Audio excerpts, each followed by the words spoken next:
né, sempre manter em respeito a todos os bons espíritos que estão nos assistindo, nos atendendo, e também para que possamos aproveitar da melhor forma o horário, a presença do nosso querido Eli e tudo aquilo que ele vai nos passar.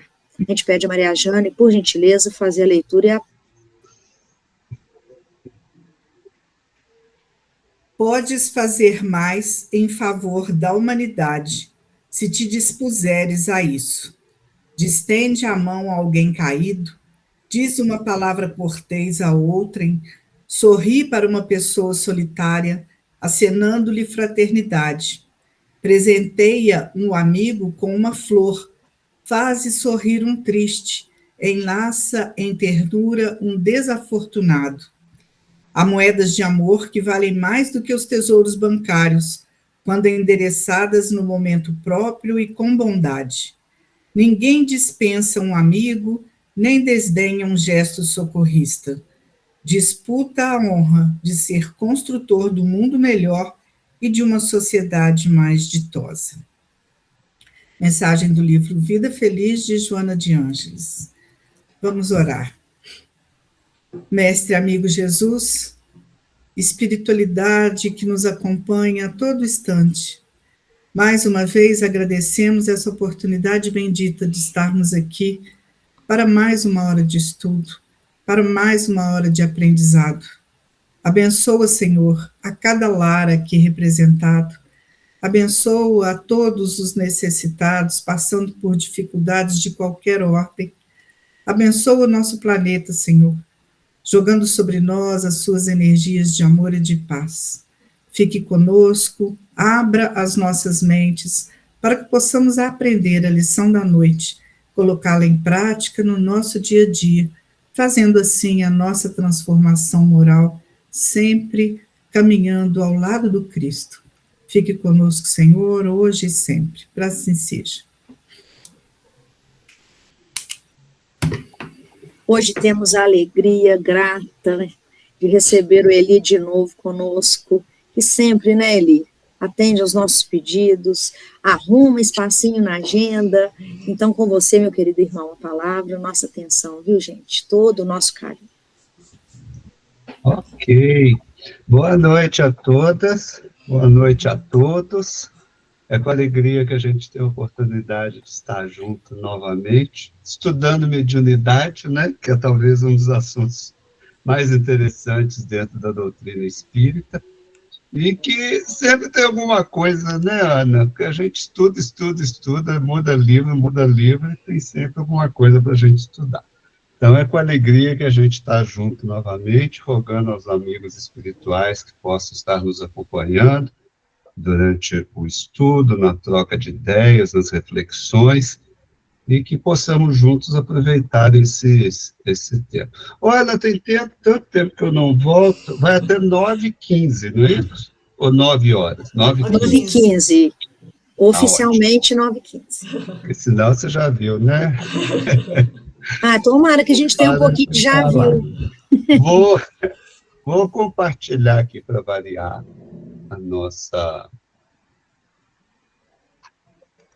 nossos slides. Vou achar eles aqui.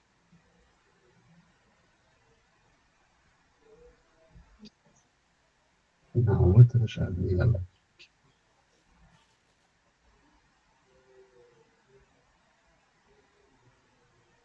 Está visível para todo mundo? Ok. Então, nós estamos aí no livro novo, né, sobre a psicofonia na obra de André Luiz. Nesse capítulo 9, surge o guia. Eu vou começar falando o seguinte, que não é estranho para vocês, mas que eu preciso falar, né? Quando a gente estuda uma obra, e pelo menos da minha parte, vocês já devem saber disso, eu sempre tento fazer isso, não se trata apenas da gente repetir o que está escrito no capítulo, né? Porque para ler o capítulo a gente lê, né? Se trata de refletir um pouco sobre aquilo que está escrito, contrastar aquilo com o que a gente já conhece, com o que a gente já estudou, ver o que a gente concorda, o que precisa ser melhor analisado, etc, etc, né? Porque é um estudo, não é só uma leitura e uma repetição, né? Eu estou falando isso tudo porque vocês vão ver que os meus 2 primeiros slides é questionando um pouco o que o Jacobson coloca no texto, né? Qual que é a principal coisa que eu queria fazer uma diferença e que eu acho, não sei se vocês fizeram, né? Ou se vocês atentaram para isso, na hora que vocês leram, na hora que vocês estudaram, mas me pareceu que ele mistura um pouco 2 conceitos que eu acho que são conceitos distintos no nosso estudo espírita. Eu vou colocar aqui e queria ouvir a opinião de vocês, né? Dentro do que vocês estudaram, dentro do que vocês conhecem, se vocês concordam. Qual que é a consideração inicial que eu queria fazer? Que há uma diferença conceitual, vamos dizer assim, entre o que a gente normalmente chama de espírito protetor e o espírito que acompanha o médium no exercício da mediunidade. Eu estou chamando aqui de guia na mediunidade, só para manter mais ou menos uma nomenclatura conhecida, mas o que importa é a ideia, né? Que observem só, a partir da questão 489 lá do Livro dos Espíritos, tem um trecho grande do Livro dos Espíritos, né, em torno desse assunto dos espíritos protetores, que é um tema muito caro, né, um tema muito importante, uma ideia muito importante nos estudos espíritas, a ideia de que quando nós reencarnamos, porque nós fazemos parte de uma equipe espiritual, de uma família espiritual no mundo espiritual, nesse grupo espiritual do qual nós fazemos parte, em especial quando nós estamos desencarnados, né, há espíritos de várias faixas evolutivas, né, de vários graus de evolução diferentes, inclusive espíritos que estão mais adiantados que a gente, né, como é natural. E outros até que estão numa situação ainda de desenvolvimento que a gente já superou. Mas, via de regra, todos nós estamos inseridos numa família espiritual ou num grupo espiritual, né? Tem algumas exceções, mas vamos na regra geral.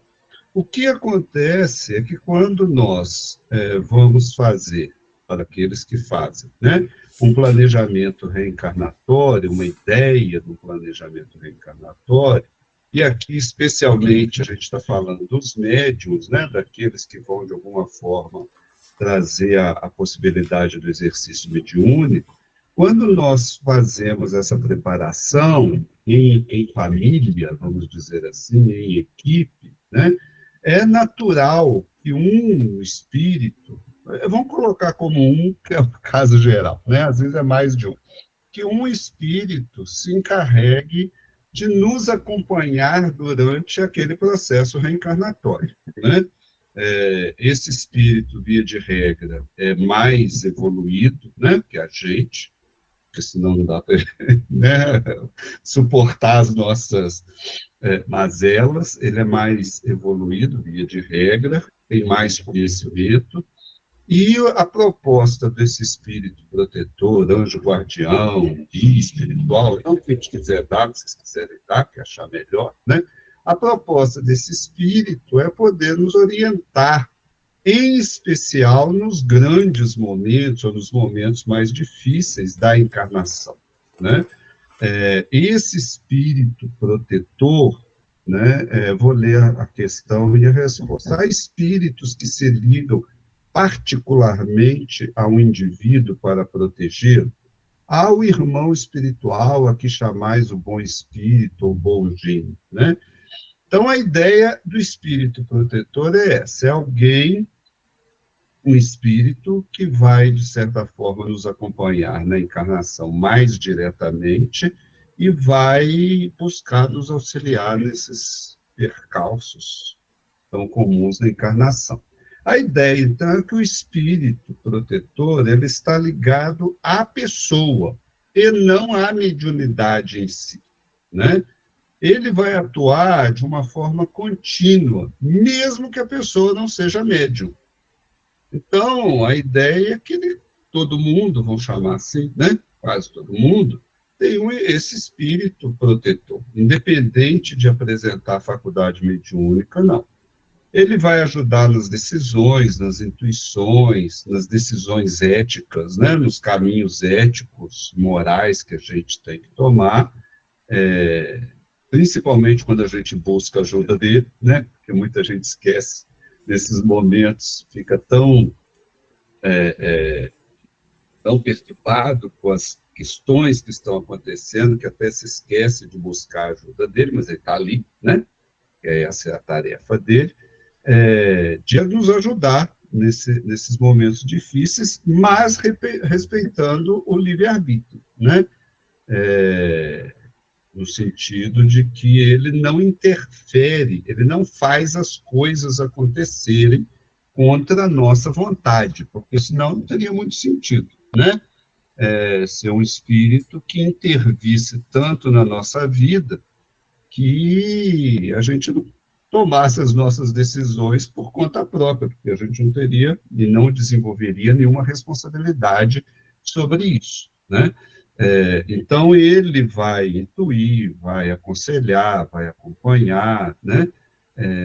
Mas as decisões, no final das contas, são nossas, as escolhas são nossas. Então, esse é o espírito protetor. Por outro lado, se a gente for pensar na questão do médium, no que eu estou chamando aqui de guia da mediunidade, a atuação dele é um pouco diferente.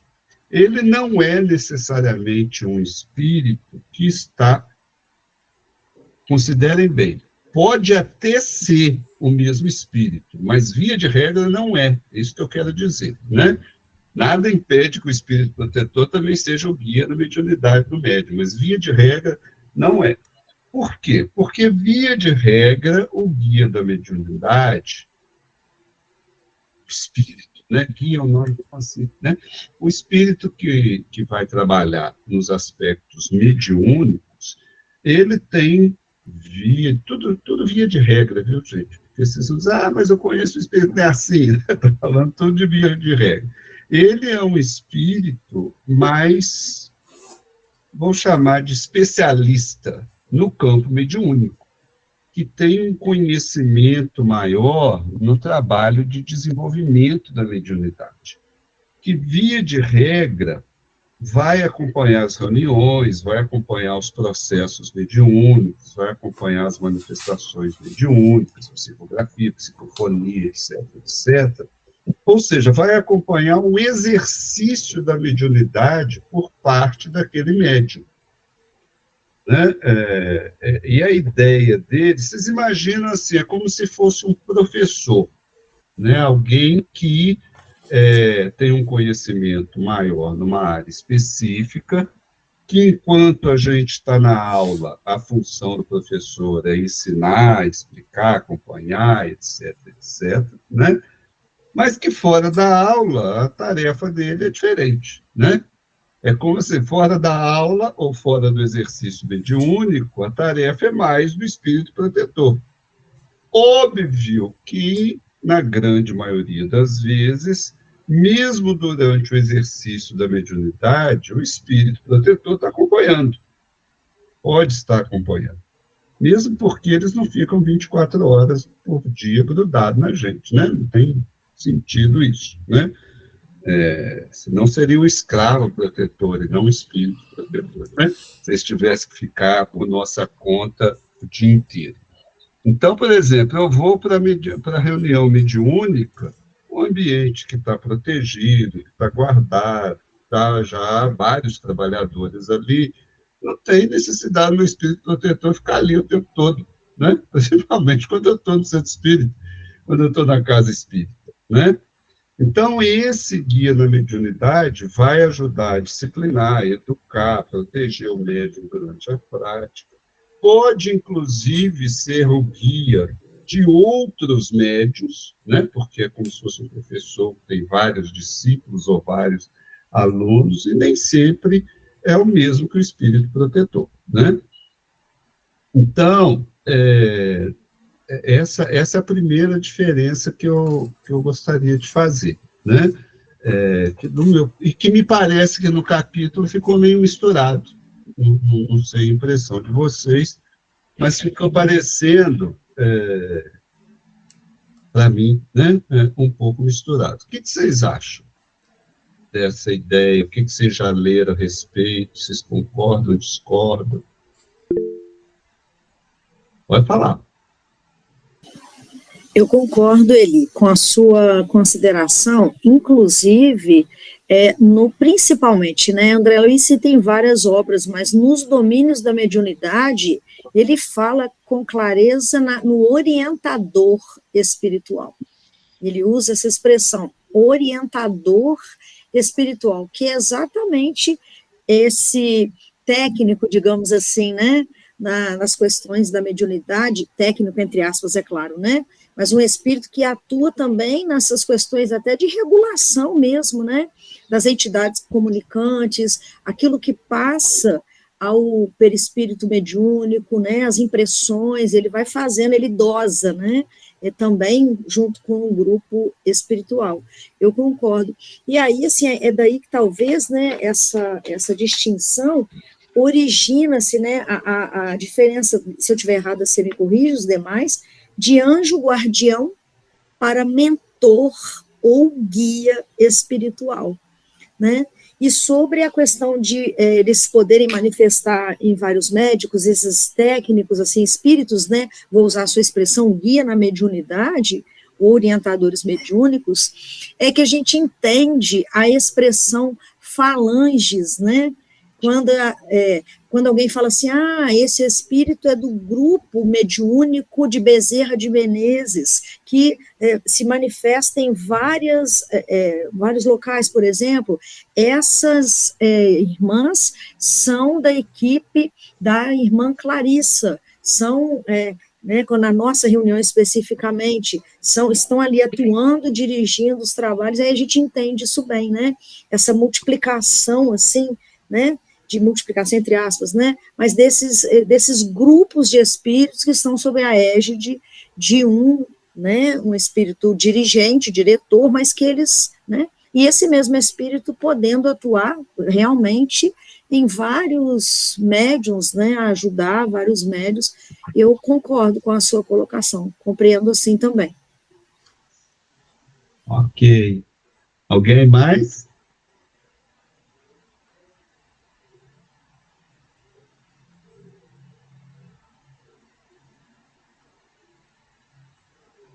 Tranquilo? Então vamos em frente. Qualquer coisa vocês interrompem, viu, gente? Aí vem uma segunda questão, que também, vocês vão falar assim, nossa, mas o Eli implicou com o capítulo inteiro, né? Mas vem uma segunda questão para a gente pensar. Porque, de novo, eu tive a impressão, não sei se vocês tiveram, né? De que, do jeito que foi colocado, ficou parecendo que o médium, para começar o seu exercício mediúnico, tem que passar por uma série de provas, tem que passar por uma série de testemunhos, tem que passar por uma série de dificuldades, como se fosse assim, uma espécie de vestibular, de Enem, de PISME, né? E que para ser, vamos dizer assim, não é bem essa palavra, mas para a gente pensar, para ser assim, digno de trabalhar na mediunidade, né? Ele vai citar o exemplo da dona Ivone, que realmente enfrentou na encarnação uma série, ele lista aí, né, a própria cita, a própria Ivone citando, né, a situação que ela vivenciou, mas fica parecendo assim, que o médium, para poder ter o exercício da mediunidade, tem que passar por essas dificuldades todas, como se ele estivesse sendo burilado, estivesse sendo esmerilhado para o exercício da mediunidade. Como se o exercício da mediunidade fosse um fim a ser alcançado, algo assim, eu vou passar por essas provas e tal, até chegar no patamar X, onde aí eu vou poder exercer a mediunidade, vou usar a expressão dele, a mediunidade cristã, a mediunidade com Jesus, como se, chegado a esse patamar, pronto, tivesse acabado o processo. Dali para frente, agora é só exercício da mediunidade. O que a gente vê na prática, não só na história dos médiuns mais conhecidos, mas na história dos médiuns desconhecidos, né, que somos nós que participamos de reunião mediúnica, nem sempre é assim.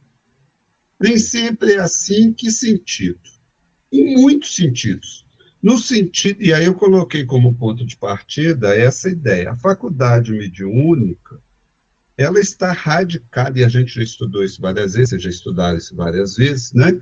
Ela está radicada no organismo. Significa que o espírito reencarnante que se preparou ou se propôs a exercer a mediunidade durante a encarnação, vai trazer no processo reencarnatório certas modificações, vou usar essa expressão, certas modificações perispirituais que vão se refletir no corpo físico, que vão facilitar esse intercâmbio mediúnico, essa faculdade mediúnica, essa aptidão mediúnica. Não é algo, e você já deve ter ouvido isso várias vezes, ou mesmo falado, né? Alguns já devem ter até falado assim, mas eu não queria ser médium, né? Eu não escolhi ser médium, né? Porque a gente, quando reencarna, esquece os planos feitos, né? As promessas feitas, as ideias discutidas, e aí a gente vai pensar só no momento presente, né? Mas, via de regra, e também, vocês vão ver que eu vou falar umas 400 vezes via de regra, porque tudo tem exceção, né?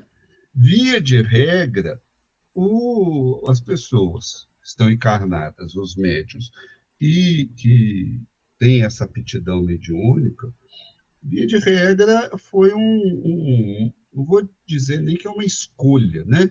Mas foi uma decisão tomada no período pré-reencarnatório, umas mais planejadas, umas menos planejadas, dependendo de quanto a mediunidade iria afetar efetivamente a vida, né?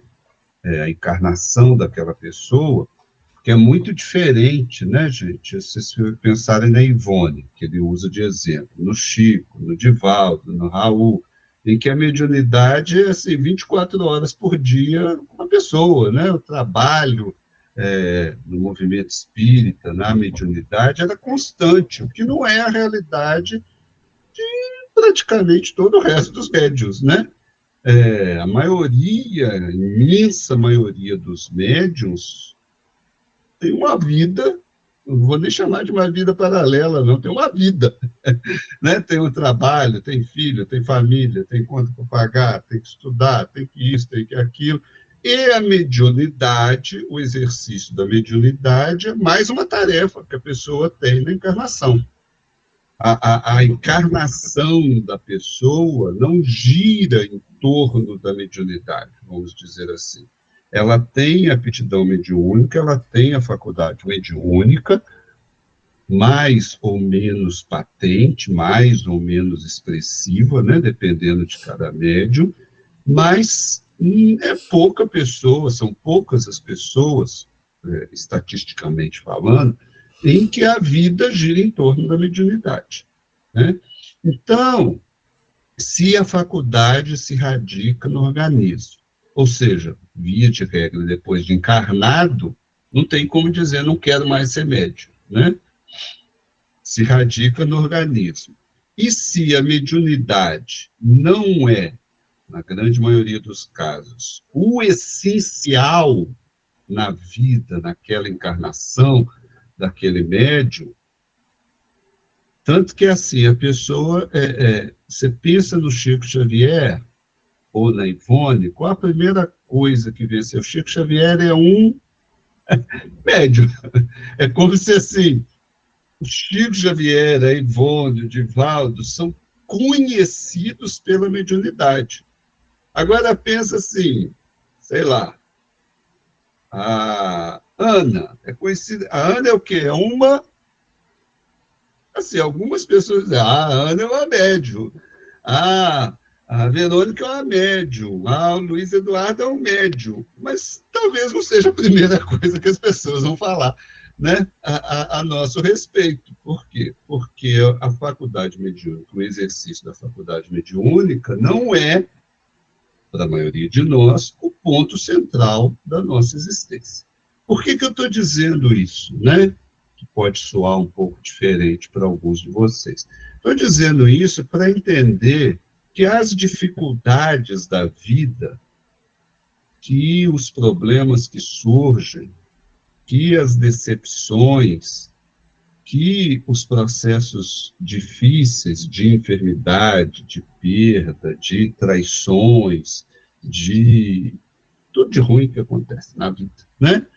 Não são necessariamente provas para você se tornar um médium melhor. São eventos naturais da encarnação, alguns deles até planejados no mundo espiritual, mas não necessariamente estão acontecendo porque você é médium. Tá claro? Eu achei estranho eu achei estranho ele usar o exemplo da Ivone, porque quem já conhece a vida da Ivone, as vidas, né, da Ivone, quem já leu a trilogia, quem já leu a história das encarnações da Ivone, sabe que as dificuldades que ela vivenciou nessa encarnação não são necessariamente por causa da mediunidade, são por causa do passado. São por causa do passado, né? Então, já vou passar. Então, eu acho que é importante a gente refletir sobre isso, para não achar que a mediunidade é a causa das nossas dificuldades. Óbvio que alguns médiuns mais expressivos, principalmente quando não sabem que são médiuns, né? Também já estudamos isso algumas vezes, principalmente na adolescência, quando a mediunidade vai despontando, vão sofrer assédios espirituais, vão sofrer processos obsessivos, vão sofrer influências negativas, etc, etc. Mas o que eu quero dizer é que as coisas difíceis, dolorosas da encarnação não são necessariamente provas para a mediunidade, ok? Não sei se essa ideia é clara e se vocês concordam. Quem que chamou? Eu. Diga. E assim, eu acho que no caso aqui da Ivone, ela não foi mais exigida porque ela estaria sob a direção de nada mais, nada menos que um Bezerra de Menezes e um Leon Denis? Não teria que ser levado em consideração isso também? Eu não sei se eu vou te decepcionar. Mas a ideia... por isso que os livros da Ivone são essenciais para quem estuda mediunidade, né? Quando a gente lê a história da Ivone, e eu adoro Ivone, né? Mas quando você lê a história da Ivone, você chega à conclusão assim, a dona Ivone, no passado, como se dizia antigamente, eu nem sei se usa essa expressão, não era a flor que se cheira, né?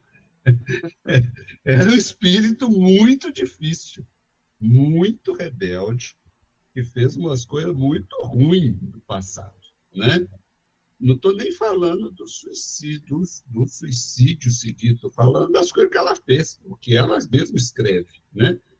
Então, nessa encarnação, o reflexo, né, da solidão afetiva, o reflexo dos processos depressivos, o reflexo do assédio espiritual, os reflexos de lidar com suicidas, etc., etc., eles não são por causa da mediunidade em si. A mediunidade é como se fosse um amplificador. É como se dilatasse isso. Mas eles são, como acontece com todos nós, consequência do nosso passado. Então, não é porque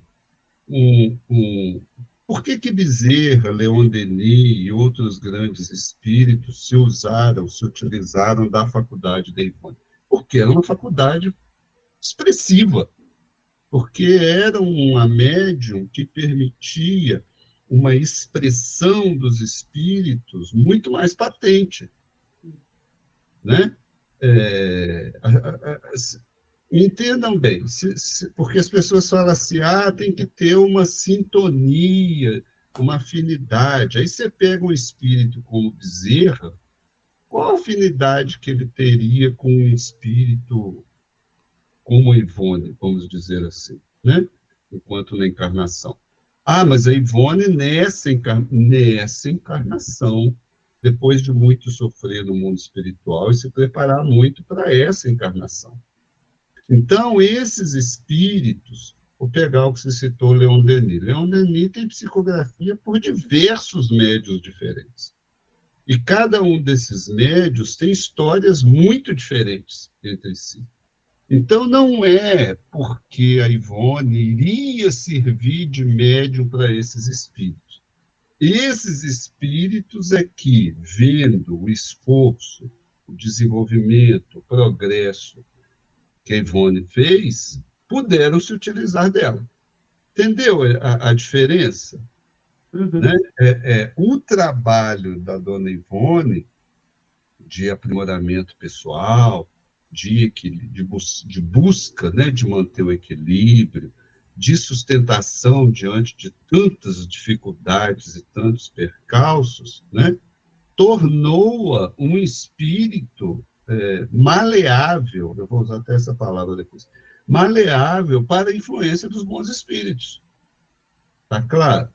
Mas esse é um trabalho dela nessa encarnação e na preparação para essa encarnação, né? É nesse sentido que eu estou dizendo.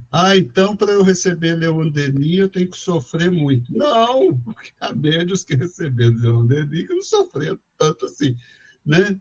Não é isso. O que eu quero separar explicitamente é a questão de que mediunidade está associada a sofrimento.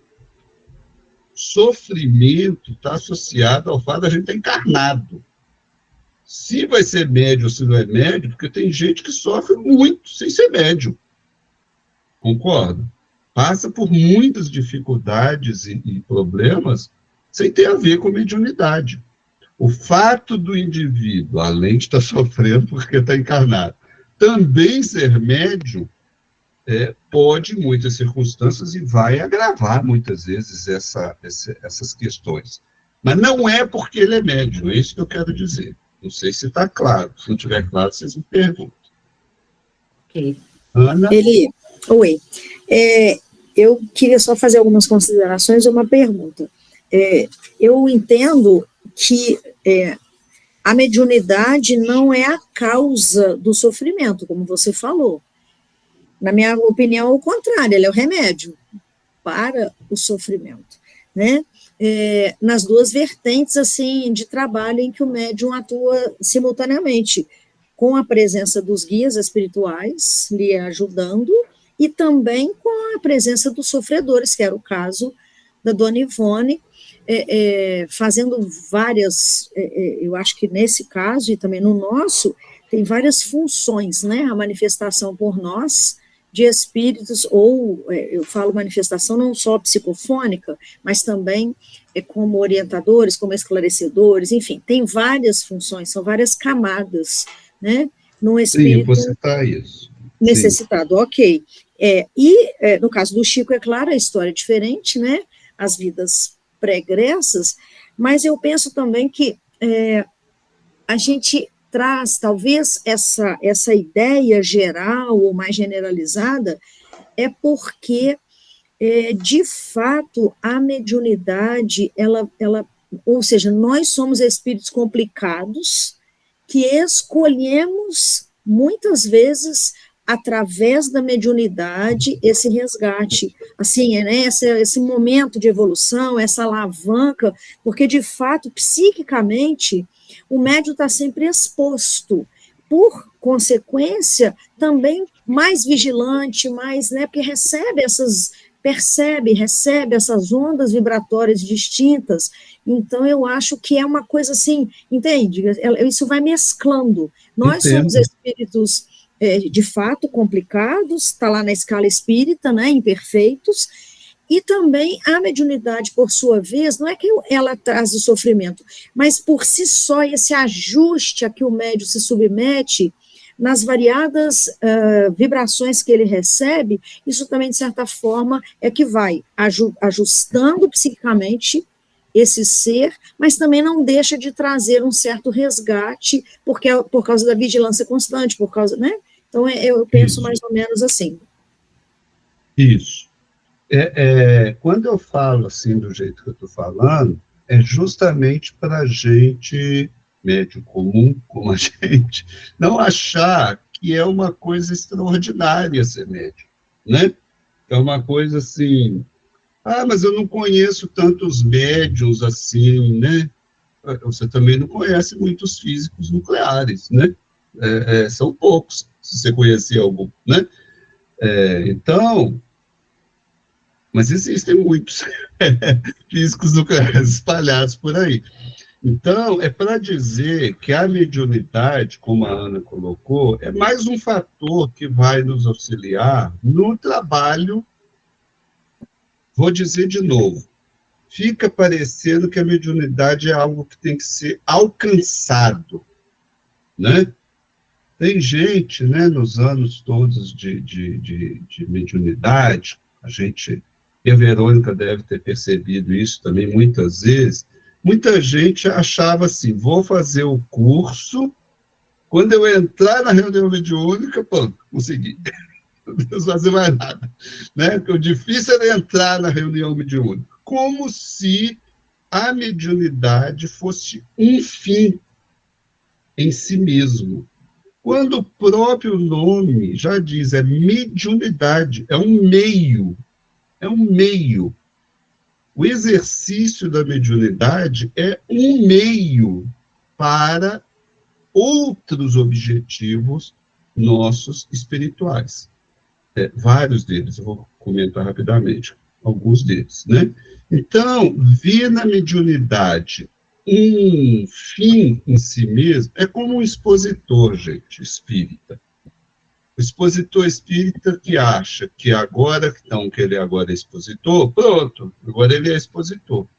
Ser expositor espírita não é uma finalidade, não é um fim. O fim é a transmissão daquilo que está sendo passado. Não é ser alguma coisa, é fazer alguma coisa. E fazer alguma coisa não tem fim, não acaba, né? Quando que eu vou deixar de ser expositor espírita, quando eu vou deixar de ser médium, quando eu vou ter cumprido uma missão? Quem acha que mediunidade, exposição espírita é uma missão igual aqueles dos filmes, né? O soldado recebe uma missão, vai lá, cumpre a missão e acabou a missão. É muito comum, mesmo no movimento espírita, e mesmo em textos espíritas, né? O pessoal comparar a mediunidade com a missão. Missão é um negócio que acaba. Cumpri a minha missão. Mediunidade, exposição espírita e várias outras profissões, a gente pode citar várias profissões dos encarnados, são meios. Elas são meios. Elas são caminho. Elas não são uma missão que você vai iniciar, desenvolver e acabar. Então, assim, se você trouxe...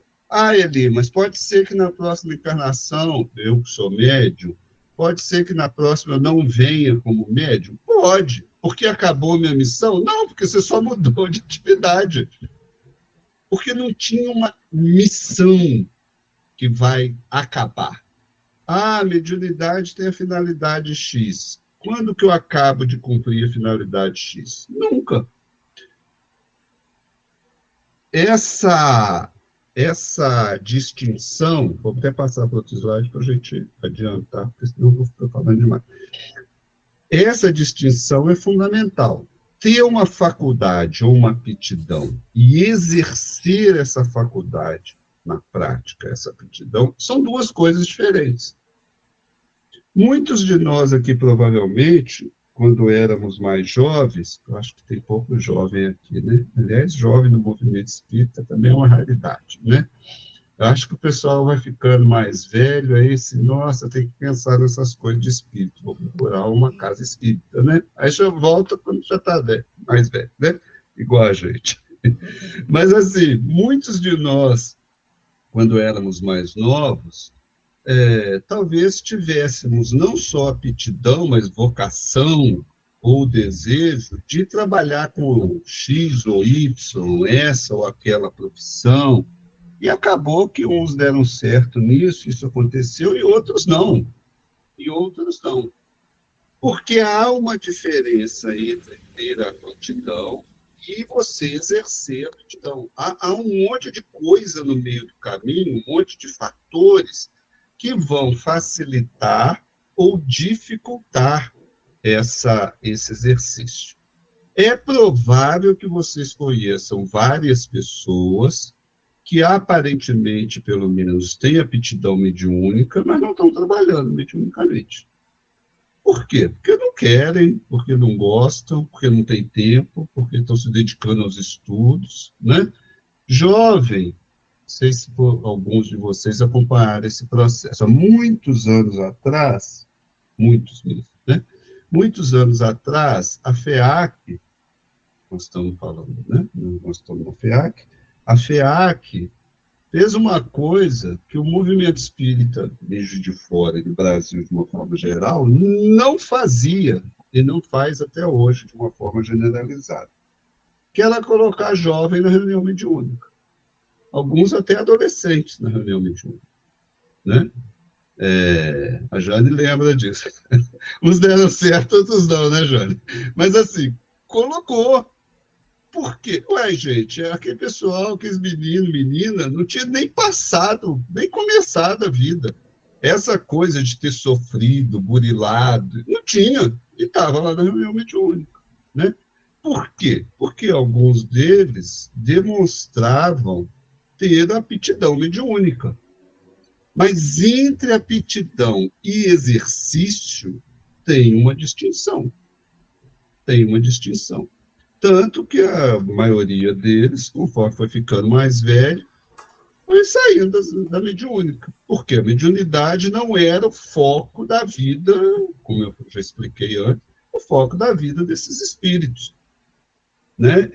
Então, foram se tornando mais velhos, mas não só porque foram se tornando mais velhos, mas porque foram desenvolvendo outras aptidões. A aptidão mediúnica era uma daqueles que trouxeram para a encarnação. Nem a mais forte e talvez nem a mais importante. Como acontece com várias pessoas, né? Então, é preciso a gente... eu estou insistindo nisso, lembrando a questão do guia, né? Porque fica parecendo assim... Tem um pouquinho, tem um colorido de mediunidade, aí você vai ter que ser médium. Você vai ter que entrar na reunião mediúnica e ficar na reunião mediúnica a vida toda. Para a grande maioria das pessoas, não funciona assim. Não funciona assim. Ah, mas é porque não tiveram pulso de continuar, não tiveram... Não, gente, alguns sim, né? Alguns não têm pulso, nem disciplina, nem gosto, nem vontade. Mas outros é simplesmente porque a faculdade mediúnica, a aptidão mediúnica, é mais uma aptidão que aquele espírito tem. E que naquele momento, para essa encarnação, não é o que estava, que ele decidiu que seria o que ele ia dedicar. Então, essa ideia, né, de novo, de que a mediunidade é algo inexorável, é um destino, é uma fatalidade na vida da pessoa, e de que a mediunidade é um mecanismo que vai fazer a pessoa sofrer, a gente precisa repensar um pouco isso, ou pensar um pouco melhor sobre isso, né? Quem frequenta a reunião mediúnica, principalmente quem dirigiu ou quem esclareceu, né, porque a gente presta mais atenção em tudo, vê gente na reunião mediúnica que não queria estar ali, não queria, e que aí sofre a mediunidade por estar exercendo a mediunidade. É meio complicado isso, né? Mas não sei se vocês estão entendendo.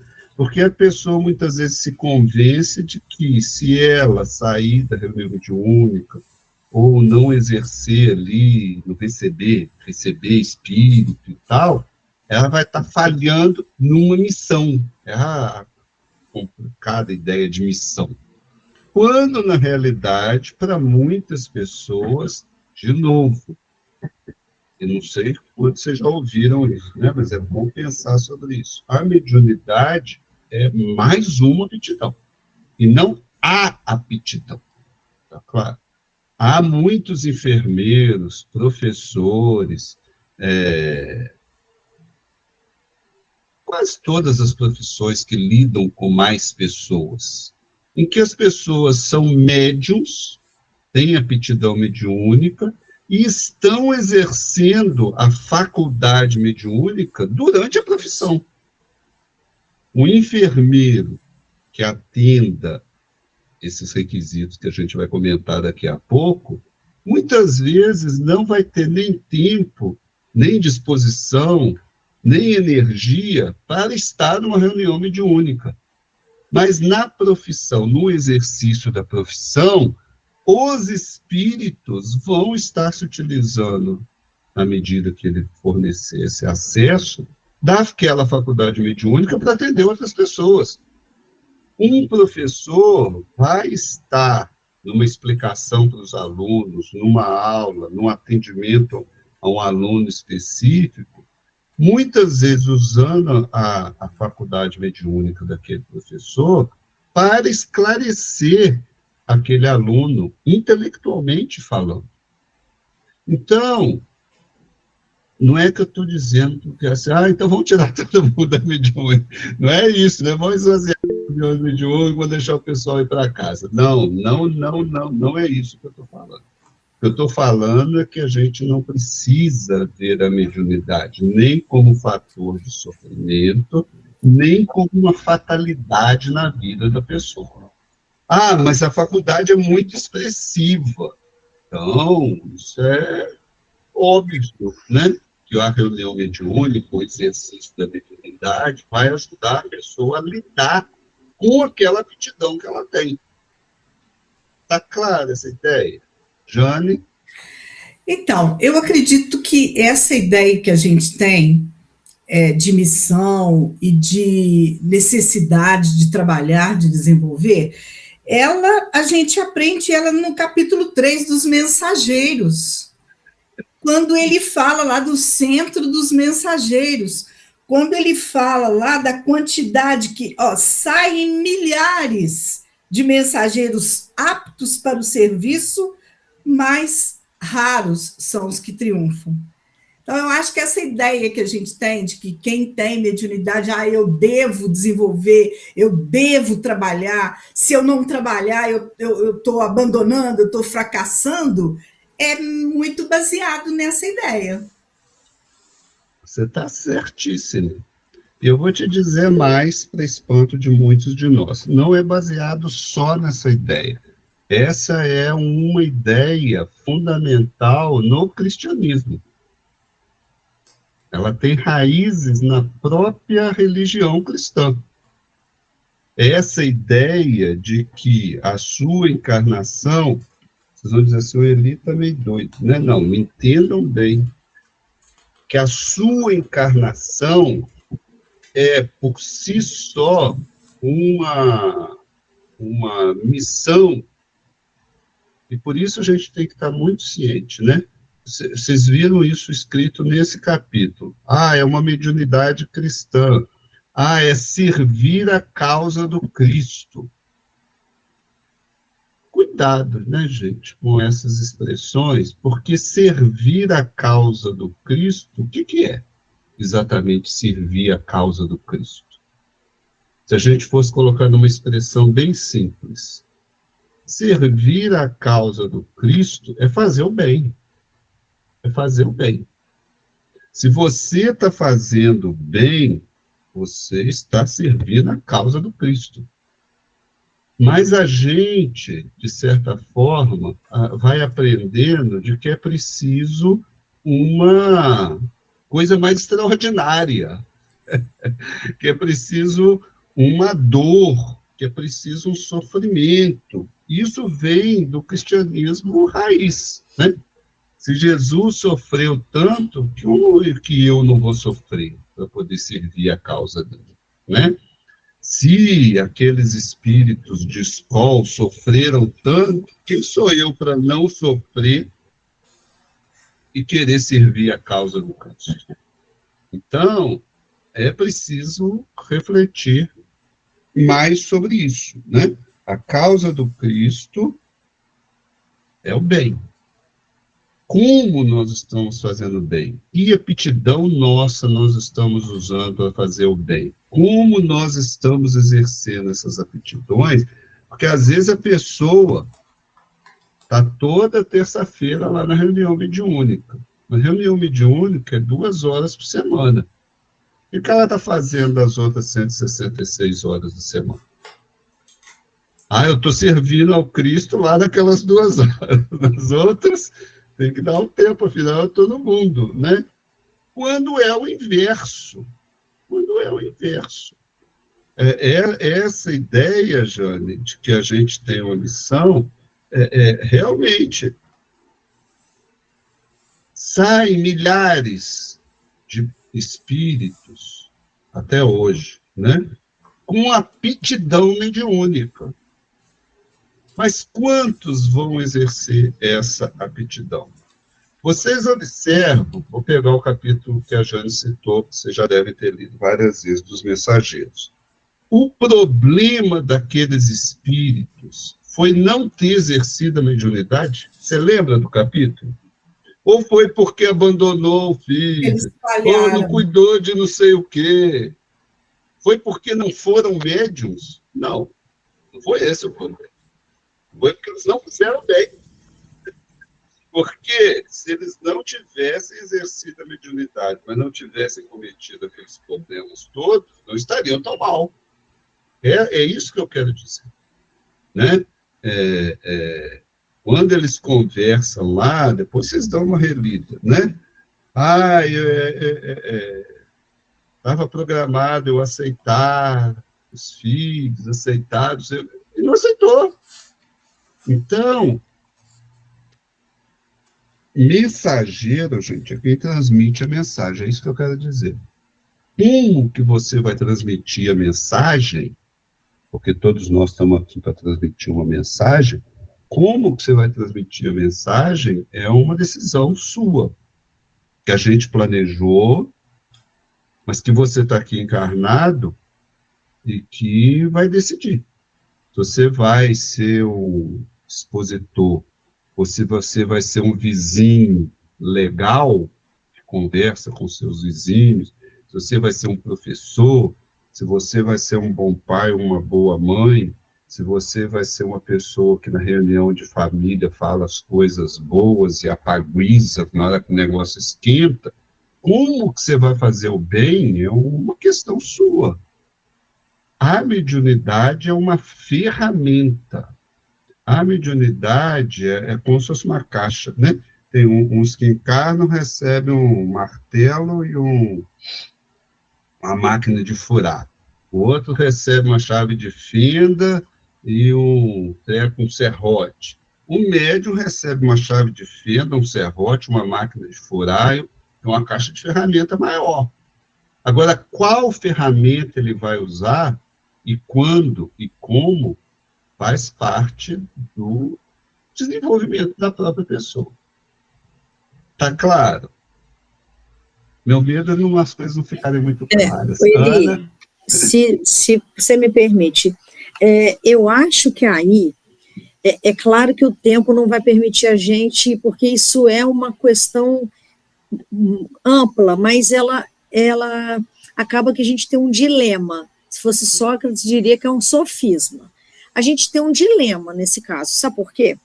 Voltando à tela, quando você disse que a mediunidade está radicada no organismo, então parte-se da premissa de que tudo foi planejado, a organização biológica foi também para aquela reencarnação, ela foi preparada com mais serrote, martelo, e chave de fenda, e chave de boca, e tudo mais. Então, assim, e aí, neste caso, então, se a pessoa ela abre mão da faculdade mediúnica para ser só um homem de bem, só não, né?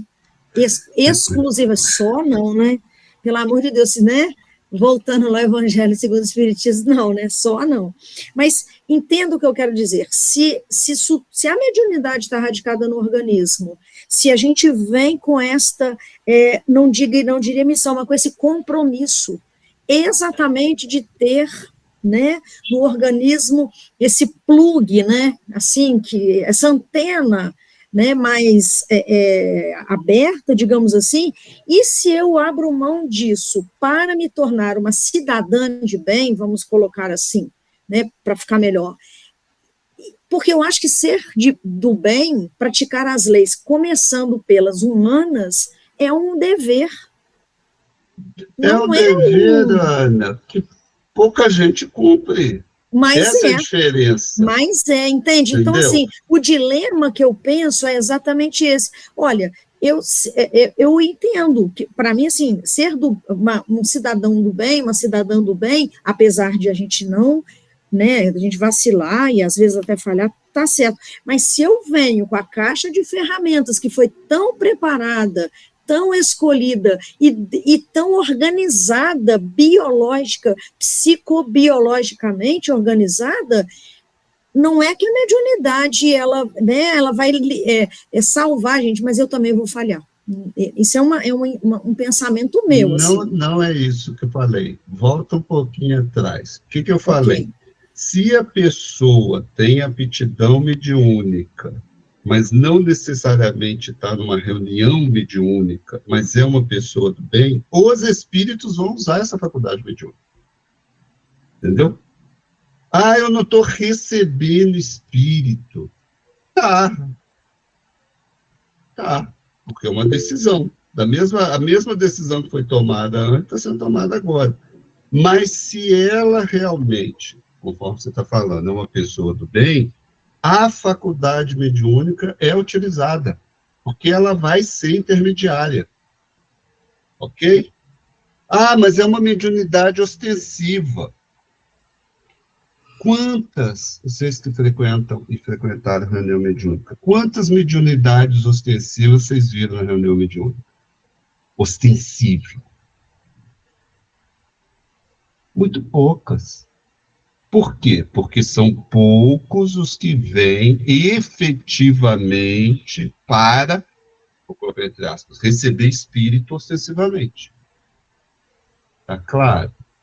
A faculdade, na grande maioria dos médios, ela é uma aptidão, que pode ser, aí até a palavra desenvolvimento da mediunidade funciona bem.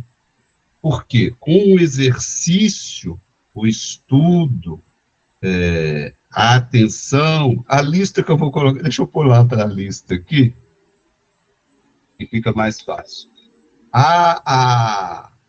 Essa lista aí, estabelecimento de um circuito com um amigo espiritual, cuidado com a vida interior, a capacidade de ter concentração, a fixação de propósitos, a libertação das sensações grosseiras, os espaços mentais silenciosos, a concentração, o equilíbrio das emoções, o aquietamento da ansiedade, estuda, tudo isso que a gente fala para o médium fazer no processo de educação mediúnica.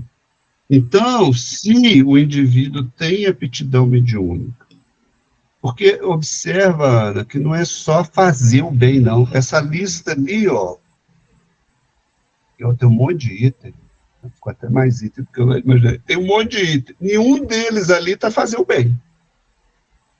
Tá claro? No sentido de que a mediunidade possibilita ao indivíduo um desenvolvimento espiritual seu. Não necessariamente a ideia de fazer o bem, da conduta moral, é do indivíduo para o próximo, mas e do indivíduo para com o indivíduo? O que a mediunidade pode ajudar do indivíduo para o indivíduo? Porque todos nós que já estudamos sobre a mediunidade ou participamos de reunião mediúnica, nada disso aí é novidade. Todos nós somos incentivados no exercício da mediunidade a fazer isso aí. E fazer isso aí é desenvolver o bem para si mesmo e se tornar um espírito melhor. Não é só isso, porque isso aqui é individual. No processo de evolução, tem a ação em relação ao próximo, porque também não adianta ser, eu sou uma pessoa boa, mas não faço nada. Então, que bom é esse, né? Não existe esse bom, né? A característica do bem está, isso Jesus já deixou muito claro, está em relação ao próximo. Mas a preparação, a função, não missão, função da aptidão mediúnica, a caixa de ferramenta da aptidão mediúnica, tem a ver com isso aqui. Tem a ver com essas condutas individuais, com esses comportamentos, com esse estudo, com essa observação das próprias emoções, com esse cuidado consigo mesmo, para que a gente possa efetivamente ser um meio onde boas coisas possam passar, onde boas coisas possam fluir. Essa que é a minha intenção. Eu não estou, vou repetir, né? Não estou dizendo que... Nossa, nosso tempo acabou, né, para variar. Não estou dizendo assim, não, então o médium não precisa exercer a mediunidade. Não é isso. O que eu estou dizendo é que vai existir médiuns que decidem usar essa mediunidade de outra forma. Tá claro? E aí, eu vou voltar no ponto inicial. E aí é um trabalho a mais para o espírito protetor. Porque ele não vai ter um guia espiritual mediúnico, porque ele não está trabalhando direto na mediunidade. Está claro a diferença? Por isso que a história toda do guia está nesse sentido. Vou pegar o ditado que ele cita do capítulo, não sei se todo mundo conhece essa frase, né? O André Luiz, no início do Nosso Lar, coloca uma paráfrase desse ditado. Esse é um ditado oriental, né? Hindu. O André Luiz, no início do Nosso Lar, coloca assim: quando o trabalhador está pronto, o trabalho aparece. É uma paráfrase desse provérbio oriental. Quando o discípulo está pronto, o mestre aparece.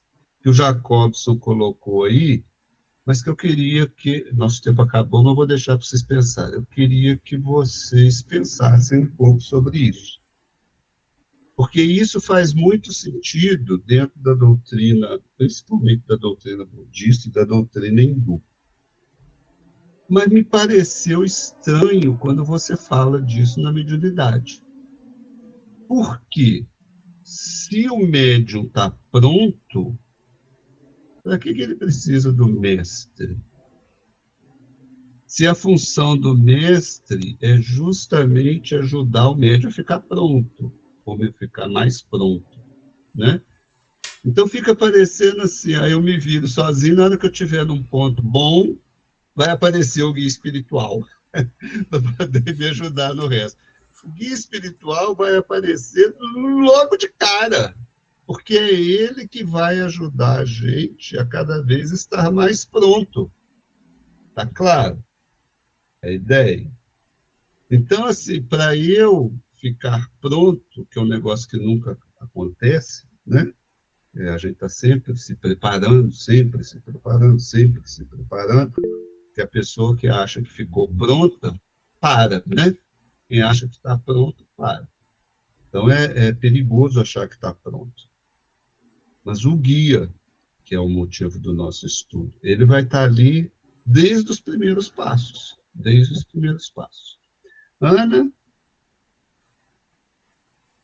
para a gente encerrar, né, Ana? Sim, eu entendi nesse caso, Eli, que o guia sempre está conosco, mas que talvez a gente só com o avançar dessa questão da experiência mediúnica, enfim, é que a gente vai percebê-lo.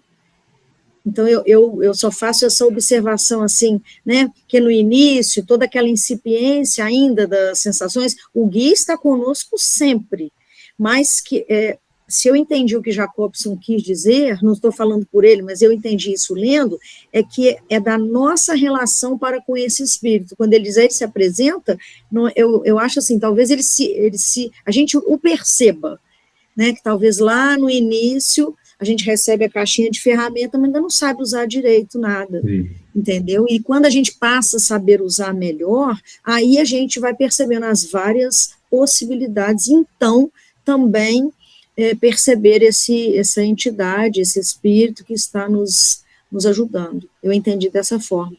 Sim. Ok, gente. Nosso tempo acabou, né? Espero que tenha deixado umas coisas para vocês pensarem aí. É um capítulo que leva a gente a ter várias ideias, né? E é bom de discutir. E espero que a gente possa estar juntos mais para frente aí. Com toda certeza, tem muita coisa para a gente pensar.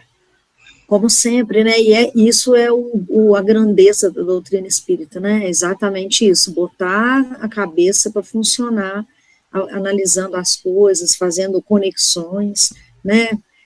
A gente agradece muito, sempre, ele, muito, sempre. E vamos estar juntos, se Deus quiser. Passo para a Verônica. Verônica, você encerra para nós, por favor? Agradecendo aí a presença do Eli, nos ajudando aí a esquentar os miolos, para pensar bastante, né? Esse objetivo, que a gente receber as coisas passivamente não dá. O bom é isso, tirar a gente da zona de conforto, para a gente poder pensar e analisar. Então, muito obrigada a todos. Alguém aí se prontifica a fazer a prece final? Lurdinha, você pode fazer para a gente? Posso Obrigada. Sim, Verônica. Vamos lá, Eu que agradeço. Então, agradecemos, Senhor, a oportunidade de mais um estudo, de troca de ideias, que o Eli possa sempre ser iluminado, essa pessoa sempre disposta a nos ajudar a entender melhor a doutrina espírita, e que nós possamos, Senhor, ter uma noite de sono reparador, e que todos no planeta Terra possam ser abençoados e protegidos, amparados, tudo e todos no planeta Terra, Senhor. Muito obrigada por tudo, que assim seja. Boa noite, gente. Boa Até noite. a semana que vem. Boa noite. Boa noite. Obrigada, Eli, Boa foi noite. excelente. Até a próxima.